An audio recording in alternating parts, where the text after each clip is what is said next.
Who else is wet?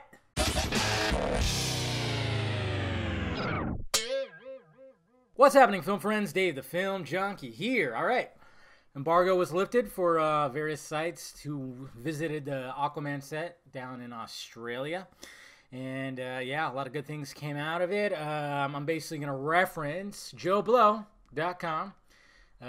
Who's not for, what's his name? Paul Sherry. His piece on it, because he kind of just gives like little bullet points and stuff like that. Obviously, we got the new poster right here, and there's also, I think, banner form too. Poster is definitely the weakest, I would say, one of the weakest in the DCEU. It's a little, it's not. I mean, I don't have that.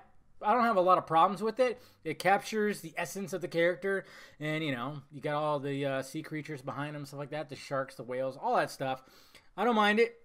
But I just say it's one of the weaker ones, I'm not like, oh my god, I want this on my wall. I'd gladly put it on my wall, but I just have a feeling we're gonna get better posters. Anyways, guys, let's go over some of the stuff that was seen here. I mean, first off, the film is an origin story of Arthur Curry / Aquaman at 4 stages of his life, with present-day self leading the main focus of the story, while the younger versions are told in flashback. The film draws a lot from Jeff Johns' 52 run, which I haven't read yet, which I will get to that, of course, before it. The vibe of the film is said to be an epic adventure in the vein of Raiders of the Lost Ark mixed with Romancing the Stone. So that's I dig that. 2/3 of the movie is placed underwater. And like I said, James Wan did promise that there's not going to be air bubbles. That's going to be good.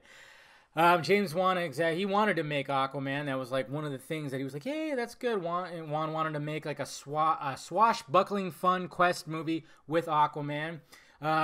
Pretty much Arthur and Mira are going to be on a journey. The MacGuffin of this is going to be King Atlan's trident. Now, the Quindent that we saw, because everybody was wondering, is that a trident? Quindent, what's going on? It's got 5 prongs.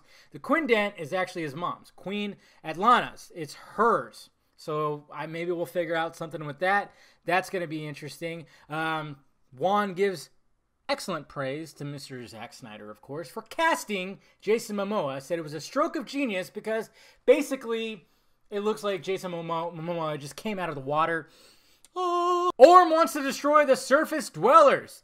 As the Atlanteans blame them for ruining and polluting the oceans, he does this by attacking coastal cities while searching for Atlan's trident, which would give him the full power he needs to completely wipe them out and take over. So there you go. That's why they need to get that. Apparently, he's going to be a pretty brutal villain. Black Manta's origin story takes it right out of the comic books, which is great, but he's going to be more of a side villain. And they said that they want him to appear in multiple films, so Legion of Doom. There's going to be a flashback scene where Arthur visits a Boston aquarium on a field trip and is being bullied when he suddenly finds the fish in the aquarium rallying to him. This is where he begins to discover that he could talk to fish. So that's going to be interesting. And then, of course, he's going to question, like, hey, what's going on? And he's going to finally confront, like, his father and everything and be like, hey, what happened? And apparently, like, the meeting between, the mother and the father is going to be very much out of the vein of Little Mermaid-ish kind of thing. Makes sense. Obviously, given that she's, part of this world and he's a surface dweller and stuff. So that's going to be cool to see as well. They talk about the 7 kingdoms. The trench monsters is also talked about too. Let's see. There won't be mass carnage in the film as none of the battles take place in major cities. There'll certainly be deaths, but not epic scale. Good. We don't need to see cities in peril. That's really good. The Atlantean armor and weaponry is very reminiscent of Elvish armor and weapons from Lord of the Rings, but much more colorful. People don't want to... Additionally, there are underwater guns and varying types of armor for different Atlantean armies. We kind of saw that too.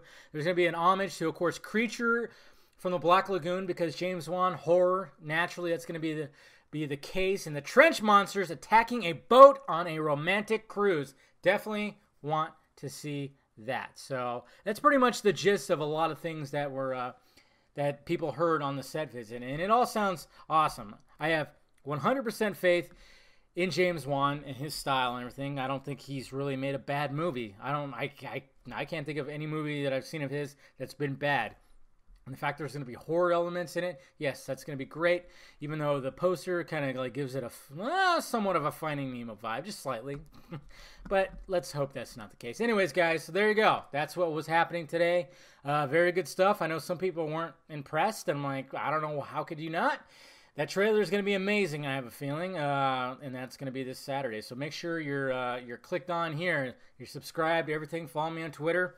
I'll be posting things like crazy, trailer reactions, all the whole nine. It's going to be a busy day on Saturday. Looking forward to it, guys. Let me know your thoughts about it down below. What do you think about all this? Hit that like, thumbs up button if you'd be so kind. Subscribe to my channel. Visit filmjunkie.com for my content. And, of course, visit the closet for shirts and stickers. All right, guys?